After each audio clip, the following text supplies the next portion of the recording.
Nada ji please. Sir अक्सर देखा जाता है जब वित्त मंत्री बजट पेश करती हैं तो रूलिंग कोalition के जो एमपीज हैं जो ट्रेजरी बेंचेस पर बैठते हैं वो सरकार की तारीफ करते हैं और कहते हैं कि इससे भारतीय अर्थव्यवस्था में क्रांति आ जाएगी इस बजट से, और विपक्ष में जो बैठे हैं वो अक्सर निंदा करते हैं, कहते हैं किसान की कमर तोड़ दी, बहुत महंगाई हो गई, अमीर और अमीर हो रहा है, गरीब और गरीब हो रहा है।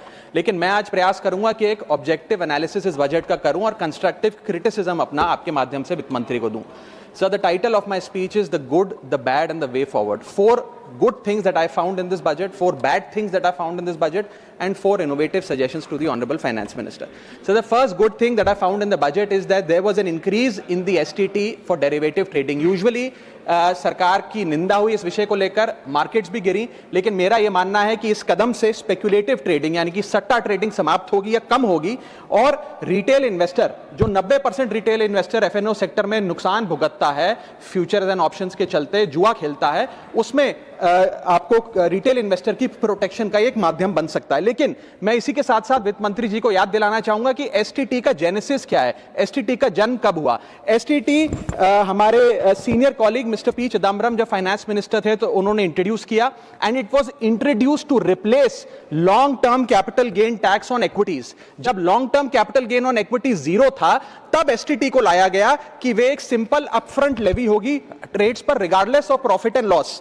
लेकिन अब सरकार ने long term capital gain tax भी लगा दिया, एसटीटी भी लगा दिया और रिटेल इन्वेस्टर को और तमाम इन्वेस्टर्स को एक प्रकार से डिसइंसेंटिवाइज किया। मैं एक सुझाव लाया हूं सरकार के लिए जिससे long term house hold earnings बढ़ेंगी, वेल्थ क्रिएशन होगा और वेल्थ पार्किंग रियल एस्टेट और गोल्ड के सेक्टर से निकलकर इक्विटीज में आएगी और स्पेक्युलेटिव ट्रेडिंग और कम होगी और long term investment behaviour investors का बढ़ेगा। वो की है कि long term capital gain tax on equities should be made nil in this country for individual investors. दुनिया की कई ऐसे देश हैं जिसके अंदर long term capital gain tax equities पे खास तौर पे शून्य है, जैसे कि Switzerland, Singapore, UAE, New Zealand, Hong Kong, Qatar, Malaysia. मैं चाहूंगा कि जब एसटीटी बढ़ाया जा रहा है तो इसी बजट में ही long term capital gain tax को जीरो किया जाए। सर मेरा दूसरा जो मैं सरकार के बजट को एक्नॉलेज करना चाहूंगा वो ये है कि कैपेक्स के जो एक्सपेंडिचर एलोकेशन होता है उसमें एक बढ़ोतरी देखी गई। जहां वित्तीय वर्ष 18-19 में मात्र 3 लाख करोड़ कैपेक्स था वो इस वित्तीय वर्ष में 12 लाख करोड़ तक पहुंचा है, which is 4.4% of the GDP, which is a good step. It will have a multiplier effect and it will prioritise asset creation. लेकिन इसके साथ साथ सरकार को 5 साल में क्या कैपेक्स वो कौन कौन से क्षेत्रों में खर्चा करने जा रही है उसका एक ब्यौरा देना चाहिए ताकि प्राइवेट सेक्टर भी इस कैपेक्स के खर्चे को मैच कर सके।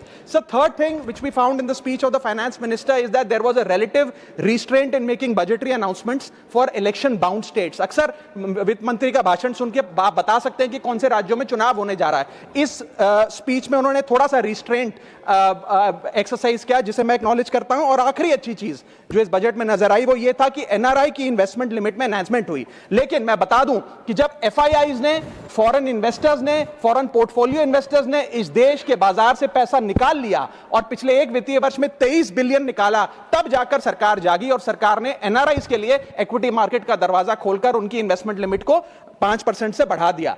इसमें कोई दो राय नहीं है कि इससे इन्वेस्टर्स 32 मिलियन एनआरआई इन्वेस्टर्स को अब भारतीय बाजार में पैसा डालने का मौका मिलेगा। लेकिन इसी के साथ साथ सरकार को इस पर भी गौर फरमाना चाहिए कि क्यों फॉरेन इन्वेस्टर्स भारत से पैसा निकाल कर बाजार को छोड़कर जा रहे हैं। Sir now I come to the bad part of the budget. First thing is the debt to GDP crisis. सरकार ने और डेट लेने के लिए, कर्जा लेने के लिए इस बजट में फॉर्मूला ही बदल दिया। पहले सरकार डेट जब लेती थी तो ओल्ड एफआरबीएम रूल्स के तहत 3% ऑफ जीडीपी तक का फ्रेश डेट लेती थी। इस बजट में सरकार ने उस फॉर्मूले को बदलकर कहा कि टोटल सरकार का डेट जीडीपी का 50% होगा और उस सीमा में हम डेट लेंगे। यानी कि they want to play on the denominator effect. For example एक साल बजट अगर हमारा जीडीपी 12% से ग्रो करता है तो उस साल सरकार खूब सारा डेट लेके सरकार पे कर्जा लाद सकती है जो कि फिस्कल डेफिसिट 4.5, 6.5, 5% तक भी पहुंच सकता है। सर इसी के साथ साथ मैं बताना चाहूंगा कि आज सरकार कहती है कि हमारा डेट टू जीडीपी रेशियो 56% है, लेकिन ये गलत है क्योंकि बहुत सारे ऑफ बैलेंस शीट आइटम्स हैं जिसे सरकार डेट में दिखाती ही नहीं है, जैसे कि FCI bonds, OMC bonds, fertiliser, NHAI, NFSS, यानी कि तमाम तरीके के ऐसे कर्जे हैं सरकार के ऊपर जो सरकार अपनी बैलेंस शीट में नहीं दिखाती है। सर, मैं सरकार को आपके माध्यम से यह रिक्वेस्ट करना चाहूंगा कि देश का कर्जा और कैसे ना बढ़े इस पर काम करें, ना कि और कर्जा लेने के लिए हम जीडीपी और डेट टू जीडीपी के फॉर्मूले के रेशियोज बदलकर और पैसा कर्जे पे ब्याज पर लेने का प्रयास करें। सर, दूसरी दिक्कत जो इस बजट में नजर आई वो ये थी कि इनकम टैक्स स्लैब में चेंज नहीं हुआ। सर, हर साल देश का आम आदमी जब वित्त मंत्री जी की बजट की स्पीच सुनता है तो वो इसलिए नहीं सुनता कि पीएलआई की क्या इन्वेस्टमेंट होगी, कौन सा कॉरिडोर बन रहा है। देश का आम आदमी, सैलरीड क्लास, इसलिए बजट की स्पीच सुनता है कि उसके अंदर स्लैब में कोई रिवीजन होगा, क्या हमारी स्टैंडर्ड डिडक्शन की जो हमें डिडक्शन मिलती है वो बढ़ेगी। लेकिन इस बार बजट में देश का आम आदमी और खास तौर पर देश का मिडिल क्लास डिसअपॉइंट हुआ।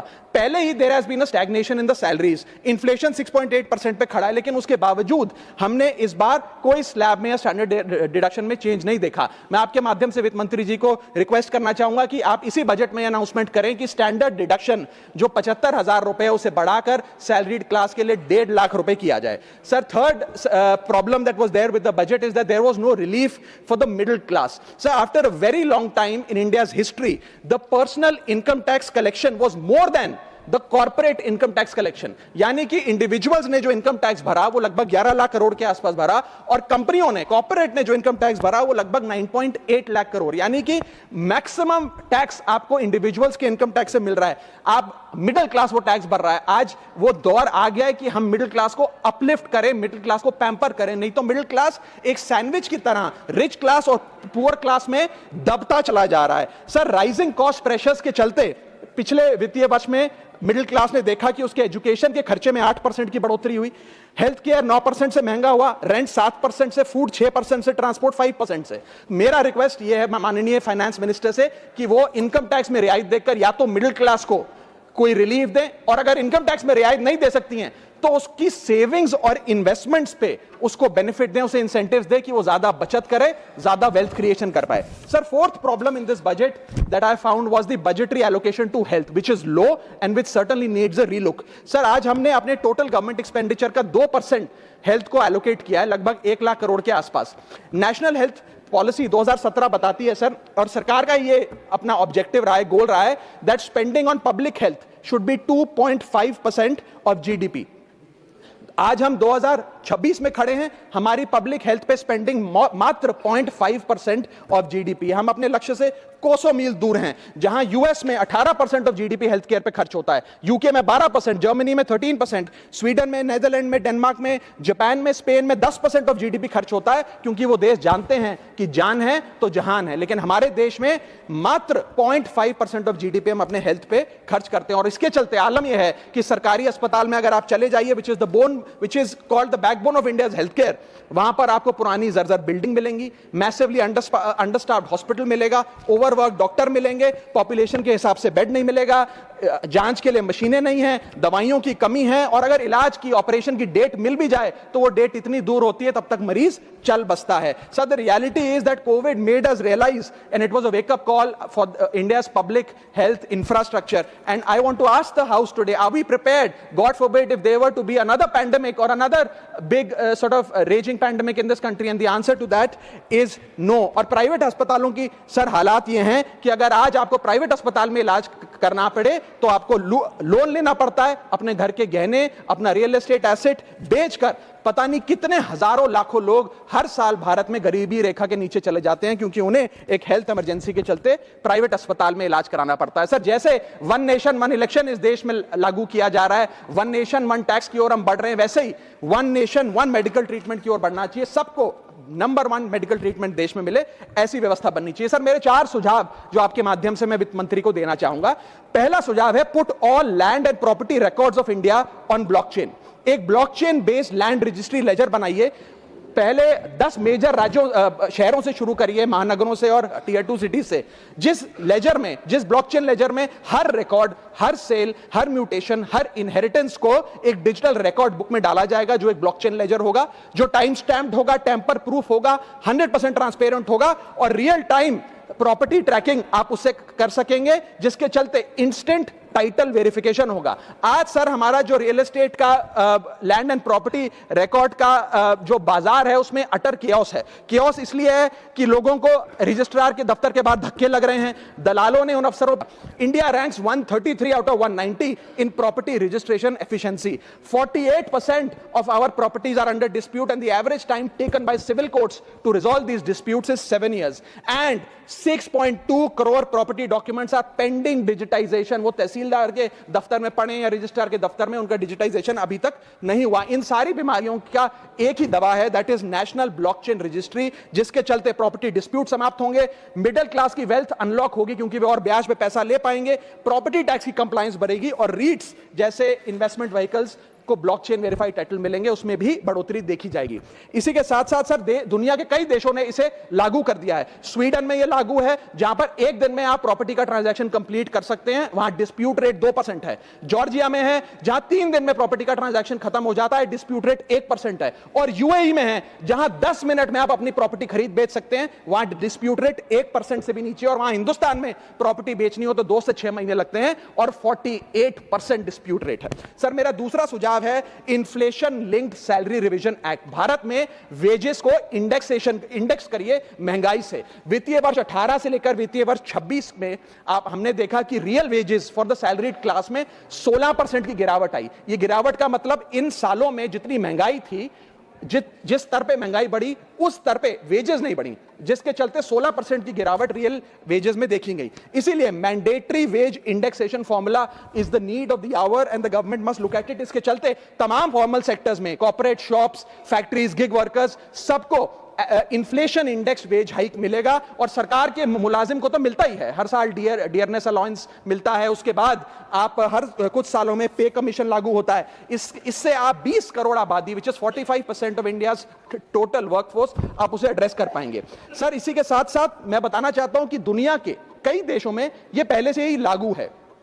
यूएस के अंदर COLA, cost of living adjustment system लागू है, जिसके अंदर एनुअल और ऑटोमेटिक रिवीजन होता है। जर्मनी के अंदर हर 18 से 24 महीने के अंदर महंगाई के अनुसार सैलरी बढ़ा दी जाती है। जापान के अंदर शिंटो मेथड यूज होता है जिसमें annual inflation index wage hike दी जाती है। और बेल्जियम में ऑटोमेटिक इंडेक्सेशन लॉ है जिसमें क्वार्टरली बेसिस पर एम्प्लॉइज की सैलरी बढ़ाई जाती है। Sir India is one of the only countries in major economies where 85% of our formal workforce has zero statutory inflation protection. We are at the mercy of the employer discretion and our own negotiation power to raise our salaries. इसके साथ साथ मुझे लगता है कि एक minimum increase based on inflation होना चाहिए। मेरा थर्ड सुझाव माननीय वित्त मंत्री जी को रहेगा कि स्टेट कैपिटल एक्सपेंडिचर की matching grant, matching funding centre दे, यानी कि हर 1 रुपया जो राज्य की सरकार कैपेक्स पे, कैपिटल एक्सपेंडिचर पे, एसेट क्रिएशन पे खर्च करती है, उसकी मैचिंग ग्रांट 1 रुपया केंद्र द्वारा राज्यों को दिया जाना चाहिए, नॉट एज लोन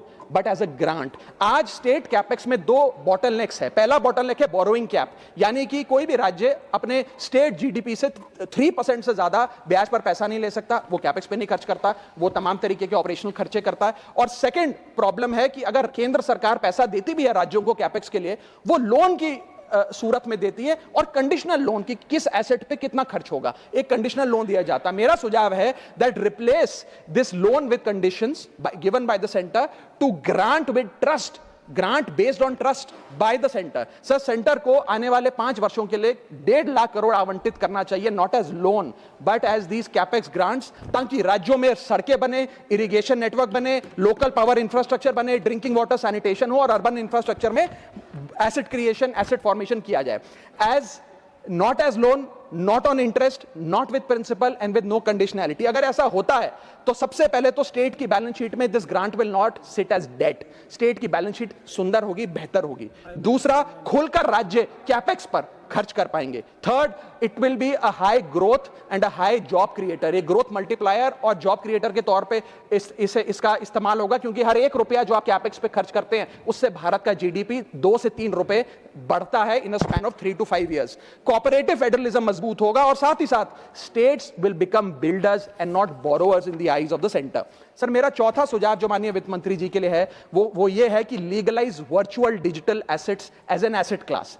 इंडिया में अभी सर वैसे ही डी फैक्टो लीगलाइज टैक्सेशन है वर्चुअल डिजिटल एसेट्स, यानी कि crypto currency, stable coin etcetera, क्योंकि अगर उनकी खरीद बेच पर कोई मुनाफा होता है तो 30% फ्लैट इनकम टैक्स लगता है और 1% ट्रांजैक्शन टैक्स जो अपनी वस्तु बेच रहा है उसे सरकार को जमा कराना पड़ता है। But they are somehow not recognised as an asset class. VDS जो वर्चुअल डिजिटल एसेट्स है, इन्हें एक एसेट क्लास का दर्जा नहीं दिया गया, जिसके चलते कोई डेडिकेटेड लाइसेंसिंग लॉ नहीं है, कोई